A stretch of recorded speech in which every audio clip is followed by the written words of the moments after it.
This episode of the Police One podcast is sponsored by Officer Store.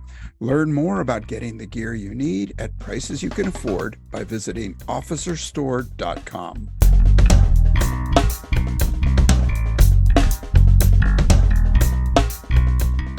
Hey, welcome back to Policing Matters on policeone.com. I'm your host, Jim Dudley. Hey, I hope you are checking us out on YouTube as well. You can check out what our guests look like and check out some of the show notes and graphics as well. Is artificial intelligence coming to day-to-day police work? If so, how can it be used? Well, Polis has announced the commercial release of TrustStat, a multi-modal AI system for analysis of body-worn camera video, the BWC. TrustStat integrates three kinds of advanced AI technology to enable police agencies and communities to examine key patterns and interactions between officers and the public. Identifying these patterns empowers agencies and communities with valuable, actionable data on police community trust and other critical public safety issues. Well, our guest today is Jonathan M. Wender, Ph.D. He is the president and co-founder of Polis Solutions, Inc. He is a 20-year police veteran, interdisciplinary social scientist, and internationally recognized expert on police reform and police decision-making and the use of force. Jonathan's area of expertise is face-to-face interactions in situations where risk is high and trust is low. He is the lead developer of Polis's T3, Tact, Tactics, and Trust, and Adapt training systems. Well, welcome to Policing Matters, Jonathan Wender. Thank you so much, Jim. It's a pleasure and privilege to be on here talking with you and your guests today. Well, thanks. Hey, tell us about TrustStat and how it works. Sure. So TrustStat is what we call a multimodal artificial intelligence system. And multimodal is just a fancy way of saying that we take different kinds of AI and integrate them together to get computers to approximate what a human observer does in an actual social interaction. So when two people are interacting, like you and I are now, we're basically doing three things.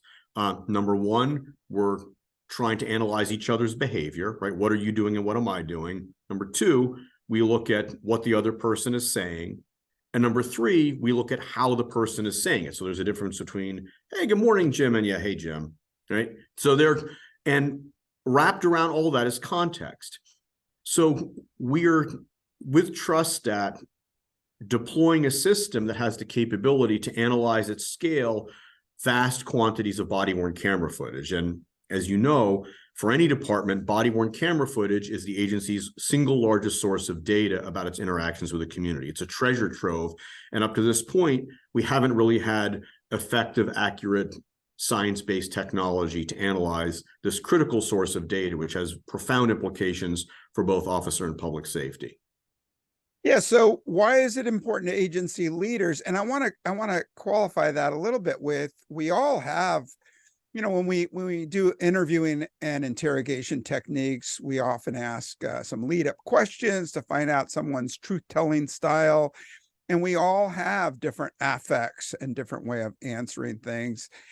How is it digested and given back to leaders? And why is it important to those agency leaders? Sure. So for us, the unit of analysis, what we look at is not just the officer, we look at the entire interaction. So this conversation now is not Jim plus Jonathan equals 2, it's bigger than that. So what we look at with TrustStat measures patterns in interactions. What we don't do is say, you're a good cop, you're a bad cop, you're a good citizen, you're a bad citizen. We look at an interaction and say, look, here are the ups and downs, the highs and lows. Here's how various people contributed to the interaction and to its outcome.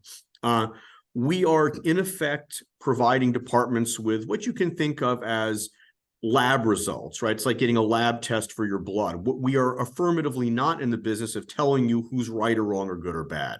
We provide critical information about patterns that human beings, human experts within a department need to sit down and consider with respect to policies, procedures, practices, and so on. We're objective, And we are looking at a host of different inputs that get beyond the subjectivity of whether Jim talks a certain way or Jonathan talks a certain way. We're looking at universal features of interaction that are independent of race, ethnicity, and other human categories. There are elements of human interaction that emerge very, very early in childhood, the way people orient themselves toward each other, tones of voice, the way we look at each other. There are many things that we know from research drive interaction, and we can measure and track those things over time. Most of all, and this is why we call it TrustStat, we're looking at the ability of officers to build trust and rapport, to de-escalate, to use good practices. And we're also looking for the way in which community members interact with officers. And wrapped around all of this for us is the firm belief that despite media hyperbole around rare catastrophes and failures, almost all police community interactions go well, right? The use of force rate nationally, we know that in about 1 to 3% of interactions, there's use of force. And as you and your listeners know well, almost all of those 1 to 3% are within law and policy. This tells us that in most communities, 97 to 99% of police community interactions are nonviolent. Why is that? And so the most important feature of TrustStat for an organization and for a community is to highlight and better understand those patterns of success, right? What are community members and what are officers doing that make things go well almost all the time? And very much like watching game footage, right? Imagine a sports team that had an overwhelming winning record, right? Because in policing, again, we are getting things right 97, 99% of the time. Why is that? By only looking at the rare failures and trying to reverse engineer, we're missing the chance to say, here's a case where an officer arrested a violent felon with no force. Here's successful de-escalation. Here is an officer building rapport with somebody on a street corner at 3 o'clock in the morning where nobody would ever know because no one's ever going to pull this footage. Right now, the way we look at body-worn camera footage is almost always driven by a negative paradigm. It's driven by a fear of failure rather than a celebration and analysis of success. So break it down into, you and I are talking, I've got sunglasses on and a cap pulled down really low, and I'm avoiding eye contact with you. You ask me some questions and you go to make a pat down search and I resist. What could you tell from that interaction? Sure. So in an example like that, we can look at your demeanor in approaching a suspect. We can look at the suspect's demeanor. I'll give you a practical example. What we can look at how officers come into an interaction. Is the officer coming in calm, controlled? What's the level of emotionality in the officer's voice? What's the emotionality in the other person? So we can look not just at the emotions people are manifesting, but the intensity of those emotions. Is somebody really upset but cooperative as opposed to a coiled snake? These are the kinds of things that we can look at. We can look at physical actions. We can detect various kinds of events related to force. And we can look also at the content of speech. So we're looking at multiple different signals, merging those together using models of human interaction from different kinds of social science, as well as drawing on a vast body of research and operational expertise on policing. To do work like this, whether it's Polis or anybody else who wants to do it, there are really 3 legs of the stool. The first thing you have to understand is artificial intelligence, right? You have to have the computational capability. The second thing you need to have is expertise on social interaction, right? What makes or breaks interactions between people. And again, the drivers of human interaction are universal. It doesn't matter what color skin a person has. It doesn't matter what country they grew up in. It doesn't matter what language they speak. The basics of human interaction are universal, like the elements that make up the natural world. The third thing you need to understand is policing, right? You need to understand the complex operational reality of the policing environment, and you need to put all that together. I also want to inject in this point of the conversation, I know there's a lot of swirling controversy and confusion around AI. And I tell people all the time, artificial intelligence is neither artificial nor intelligent, right? AI is made by people like my colleagues and me, folks with backgrounds in technology and engineering, computer science, And it's not intelligent, right? It represents the collective input of human beings. So whether AI, the failures of AI, the successes of AI, its promises and its limitations, all of that is nothing more and nothing less than the capabilities of people. This is not some disembodied creature that comes out of a sci-fi movie. Yeah, but cops are really good already. I mean, I'm going to call them HI, right? It's human intelligence. So cops are really good at shifting and adjusting to things on the fly and taking nuances in people's behavior and reacting. So I've seen studies already where a police officer may pull up to someone, pull someone over, go up and approach, sir or ma'am, I pulled you over for speeding. Can I have your license and registration, please? And then in turn, they see another vehicle stop where the officer goes up and says, hey, how's it going? How you doing? Hey, check it out. You know, there's a stop sign back there. A little more conversational, a little more loose. And I've seen that used against police, saying that that sign of disrespect caused a negative interaction, where in reality, I think cops are trying to adjust to the situation at hand, not to be insulting, but just sort of make it a more casual or a level communication one-to-one. How's this different from that? So that's a great question, Jim. And we actually, there's one of my favorite videos that we show in some of our demos. It's our largest agency using this so far is Dallas. We've got a wonderful example from Dallas. You have a white patrol officer who responds to a disturbance call in a predominantly Black neighborhood with a long history of high violent crime. The officer does a great job of just handling the underlying call, which is pretty simple. But then the officer and the guy who called 911 just start chatting, just have this casual banter back and forth. A young guy standing off to the side joins a conversation, and there's this wonderful back and forth between this officer and these two guys in the neighborhood. And any cop would recognize this as a really good example of community policing and authentic engagement. To folks who don't know policing, it would be this endless string of F-bombs and things that are profane and gross. But this is exactly why you need to inform the analytic process from multiple different perspectives. You know, there have been some, as you mentioned, there have been some efforts to analyze body-worn camera footage that mistakenly ascribe meanings to words that shouldn't be ascribed, right? So there's a difference. If I say to you, hey, good morning, Jim, that's sneering and condescending, as opposed to, you know, hey, how the F are you?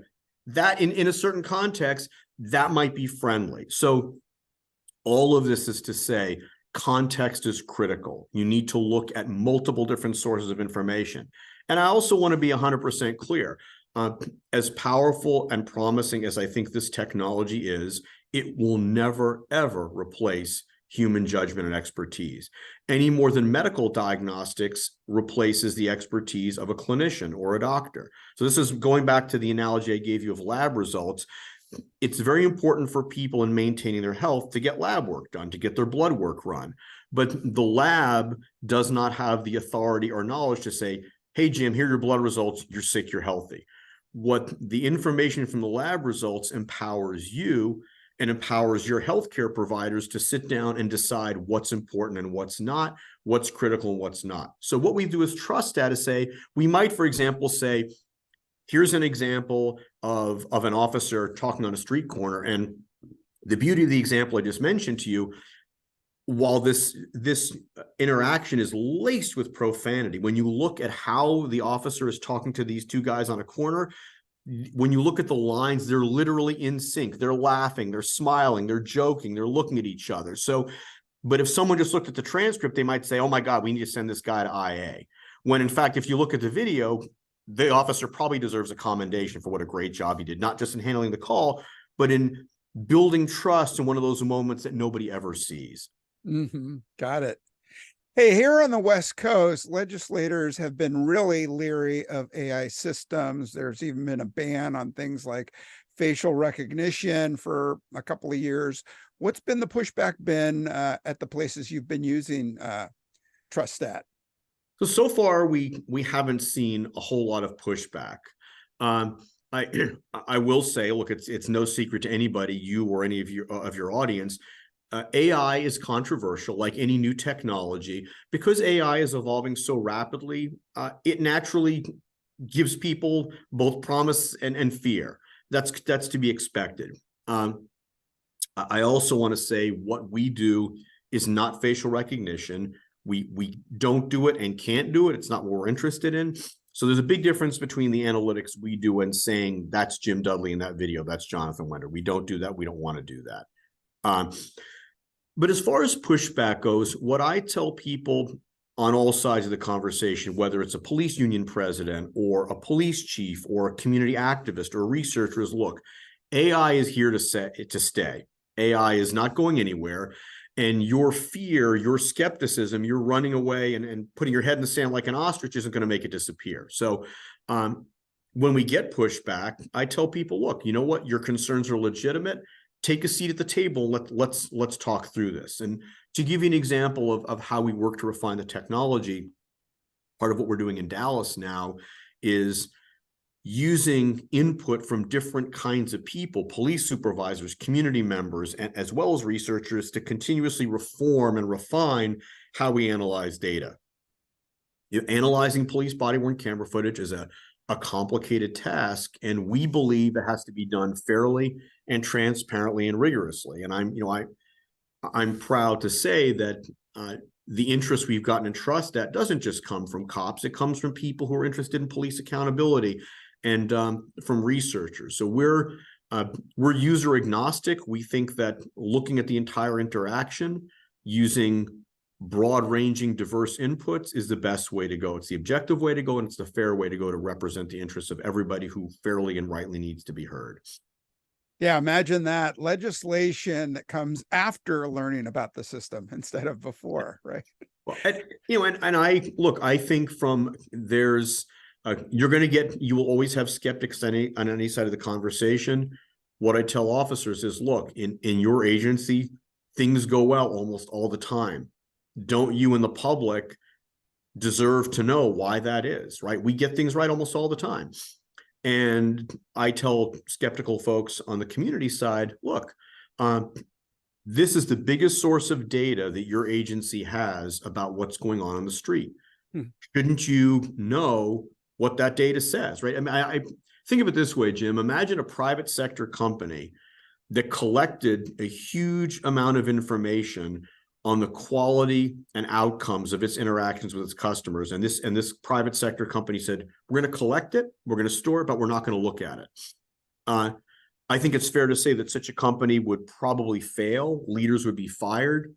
Shareholders would flee, because that's untenable. So from where Polis sits, whether it's community interests or police interests, and frankly, we think almost all the time those overlap, we think there's a political and an ethical and a professional responsibility to look at this vast amount of data, which has implications for officer safety, for public safety, for public trust, for accountability. And we think the day has come and the technology is now here to do something with all this that's to the benefit of everybody. Yeah, for sure. And I want to ask you about tracking data, but first I'd like to take a moment and thank our sponsor. Officer Store, equipping protectors with passion. That's how we operate, and it's how we live. We understand that having the right gear can mean the difference between life and death. Our goal is to get you the gear you need, when you need it, at prices you can afford. Visit us at officerstore.com. And we're back, and I'm speaking with Jonathan Wender, president and co-founder of Polis Solutions. We're talking about TrustStat. How will it help officers in the field? So TrustStat, the way the system is developed, we analyze body-worn camera footage, and the results of that analysis get pushed along a wide range of organizational community objectives. So the analysis can be used for training, it can be used for performance evaluation, it can be used to measure the quality of police community interactions. It can be used to better calibrate and direct patrol resources. To sort of pull back for a second, the whole reason we call it TrustStat, everybody listening to this podcast will be familiar with the idea of CompStat, right? We count criminals, we count offenses, and we drill down and we want to know how many people got robbed or had their cars broken into in beat X or district Y. The goal of TrustStat is to say, look, at the end of the day, whether or not crime goes up and down, what the police do or can't do, that all comes down to trust.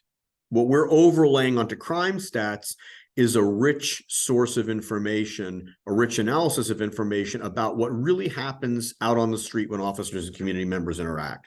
So from an officer's perspective, from a chief's perspective, from the perspective of everybody inside an organization, you get much richer insights into what's happening on the street.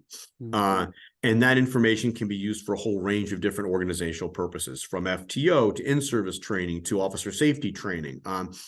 We're talking to a couple of agencies now that want to look at use of force events and de-escalation events to analyze what techniques worked, which ones didn't, what de-escalation practices worked. So there's a massive amount of data here.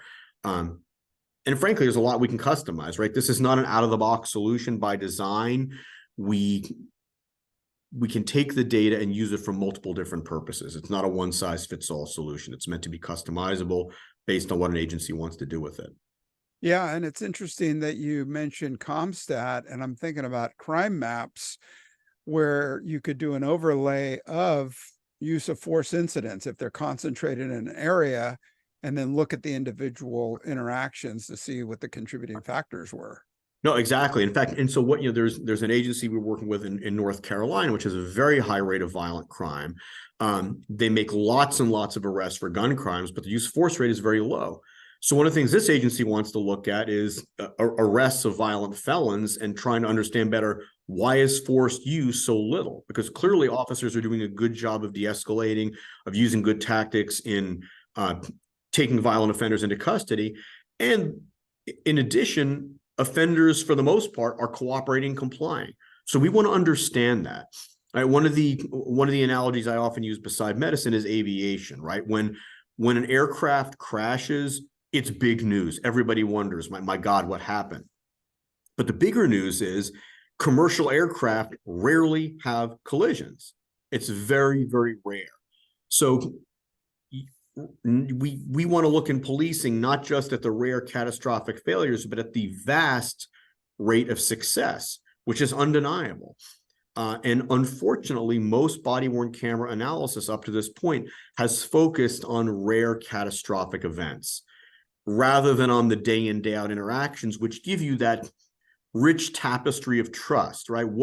And so imagine for a chief, for a patrol sergeant, for an officer, knowing this is the ebb and flow of interactions in my neighborhood. I'll give you another example from Dallas. We had a video we came across, patrol officers being proactive, doing a good job. They see a guy who matches the description of a burglary suspect from the day before. They stop him and detain him. Now, as it happens, in this incident, the officers happen to be white. The suspect happens to be black, and it turns out to be a case of mistaken identity. And in this video, you see the emotions of the man who was stopped go from surprised and angry. At the end, he's happy. The officers they take off the cuffs, they apologize, and one of the things you also see in this analysis is sadness. And when some of our analysts were first looking at this, they said, well, why is the sadness coming? And as they looked deeper, they saw, well, the sadness is coming from one of the officers who realized they'd made a mistake, and he apologizes. Now, this is a great example of procedural justice of officers who did the right thing legally. Someone matched a description, so they had reasonable suspicion to stop and detain this man. They made a mistake, they apologized, and they let him go. No one would ever see this incident, right? If it had resulted in violence, especially extreme violence or death, it would have been all over the news. But so for a city like Dallas or the other places where we're working, this is a great opportunity to see why things went well. And so that's the real value of this system, is to look at the overwhelming record of positive interactions and try to more objectively and scientifically analyze those and use that data to better inform policies, procedures, tactics, and to optimize community engagement. Mm-hmm. Yeah, another example of HI, human intelligence, where officers shift on the fly. Like, like you said, we only concentrate on the bad results, but so many of these interactions have that fork in the road where something the cop does or says can steer it back to not going south. No, And exactly. Exactly. And the goal of TrustStat is to identify those patterns. It is not in any way, shape, or form to replace human judgment. So I think that's the goal is to empower departments and to empower communities. But I'll say it again because I've said it several times, but I really want the message to stick. This technology supplements and improves human judgment. It cannot and never will replace it. mm-hmm. So ultimately, will the data come into annual reports to talk about successes and failures and precursors to resistance by subjects, something like that? It certainly could, right? In every agency where we work, there are different use cases. We're in conversations with researchers who see enormous promise for using data, not just around use of force, but averted use of force. Mm-hmm. One of the biggest problems with so much police research is that it often focuses on rare failures. But there's so many ways to deploy this technology. Really, it's up to what departments and communities want to do. It's up to the human imagination. There's a lot of horsepower here that we can deploy in many different valuable ways. Mm-hmm. And then in court, we've seen body cam footage played out in court. Do you see any of your data-driven analytics used in court as well? So I'm not an attorney. I think we're early in the implementation of technology like this. I'm sure that courts will be talking about how information like this can and should be used. But we're very careful to analyze interactions at a holistic level. We don't want to claim to do what's not our responsibility, which is to evaluate officer performance and say you're good, you're bad. Nor do we want to say that about citizens, right? What we do want to do is say, sort of back to the medical analogy. Hey, Jim, you went to the lab. Here are your blood results. These things are within normal range. This is above. This is below. So we look at ranges and we tell you what's normal, what's above normal, what's below normal. Mm-hmm. It's not our responsibility to tell you whether that's good or bad. But certainly, I imagine over time, as technology like this becomes more widely deployed, I'm sure it will be used in a range of different ways, legally and administratively. Mm-hmm. And hey, I want to wrap up. Thanks so much for spending so much time with us today. What would be the training benefits of the TrustStat systems? So the training benefit is to, most important, highlight the importance of adaptive decision-making for officers. You've said several times here, Jim, that good officers adjust on the fly. Good officers are able to figure out quickly what's going on, right? So what TrustStat can do is help better identify patterns of expertise, surface those, and let agencies train newer officers more quickly and more effectively, right? So the one-liner is it accelerates the development of expertise by identifying best practices. Okay, got it. Hey, thanks so much. We are including a link to TrustStat in our show notes. Anything else you're working on? Any articles that we're seeing? I know you've written for Police One. What else you got out there? So we're actually rolling out some new training programs. We are in the process right now of rolling out a new basic skills of influence course. That's an NIJ funded project. Our partner agency there is Virginia Beach. We've got a great cadre of trainers there. We did a train the trainer. Virginia Beach is now pushing this training out to a group of study officers. And we're actually going to be looking at body-worn camera footage in that study. The basic skills of influence training is designed to give officers an improved capacity to understand people's emotions and to try to build trust and gain compliance across the full spectrum of police community interactions. Very cool new curriculum. It's a second generation of work we did in T3, and we're grateful to the Virginia Beach Police Department, NIJ, and the lead on the project, Clemson University, for making us a part of this exciting opportunity and effort. Nice. Well, thanks for being on the show, Jonathan Wender, president and co-founder of Polis Solutions. And thanks for being on the front edge of AI. Good to have people like you with policing experience, interpreting the data and applying it to actual police work. Appreciate it. Thank you again, Jim. It's been my pleasure to be on here and really an honor. Thank you again. And to everybody out there, you guys be safe. Yeah, and to our listeners, Jonathan Wender said it, be safe. Thanks for listening. Thanks for checking in. Hope you enjoyed today's show. Let me know what you think. Drop me a line at policingmatters@police1.com, policingmatters@police1.com, and check us out on the YouTube channel. Check us out on Police One YouTube, and let me know what you think. All right, take good care. Talk to you soon.